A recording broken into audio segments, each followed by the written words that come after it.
नोपपद्यते। क्षुद्रं हृदय दौर्बल्यं त्यक्तोत्तिष्ठ परन्तप। अर्थ है, हे पार्थ, इस अपौरुषत्व के आगे झुकना तुम्हें शोभा नहीं देता। हे शत्रुओं को पराजित करने वाले, हृदय की ऐसी क्षुद्र दुर्बलता को त्याग दो और उठो। तात्पर्य है, आत्मज्ञान के मार्ग पर सफलतापूर्वक चलने के लिए उच्च मनोबल और मनोबल की आवश्यकता होती है।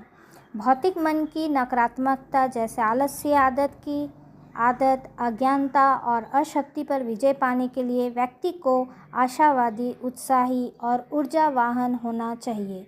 श्री कृष्ण एक कुशल शिक्षक हैं और इस प्रकार अर्जुन को फटकार लगाने के बाद अब वे उसे प्रोत्साहित करके स्थिति से निपटने के लिए अर्जुन की आंतरिक शक्ति को बढ़ाते हैं।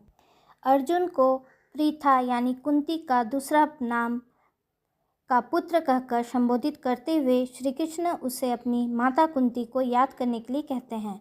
उसने स्वर्ग के देवताओं के प्रमुख इंद्र की पूजा की थी और उनके आशीर्वाद से अर्जुन का जन्म हुआ, इसलिए उससे इंद्र के समान असाधारण शक्ति और वीरता प्राप्त थी। श्री कृष्ण उसे उनकी याद दिला रहे हैं, उसे इस नपुंसकता के आगे ना झुकने के लिए प्रोत्साहित कर रहे हैं जो उसके शानदार माता पिता के लिए उपयुक्त नहीं है। फिर से वे अर्जुन को परम तप या शत्रुओं को जीतने वाला कहकर संबोधित करते हैं, जो उसे अपने भीतर पैदा हुए शत्रु को हराने का संकेत देता है, अर्थात एक क्षत्रिय या योद्धा वर्ग के राजकुमार के रूप में अपने कर्तव्यपूर्ण कार्य को त्यागने की इच्छा।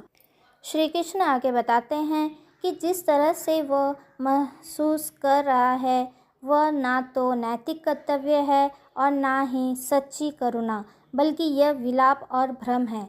इसकी जड़ें मन की कमजोरी में हैं। यदि उसका व्यवहार वास्तव में ज्ञान और दया पर आधारित होता तो उसे ना तो भ्रम होता और ना ही दुख।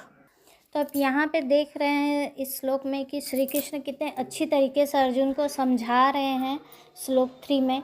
इसके आगे क्या होता है जानने के लिए आप मेरे साथ बने हुए रहें। मेरे चैनल को अभी तक अगर आपने लाइक, सब्सक्राइब, शेयर नहीं किया है तो आप जल्दी से कीजिए, उसे वॉच भी कीजिए और फिर मिलते हैं नेक्स्ट वीडियो में। जय राधे कृष्णा।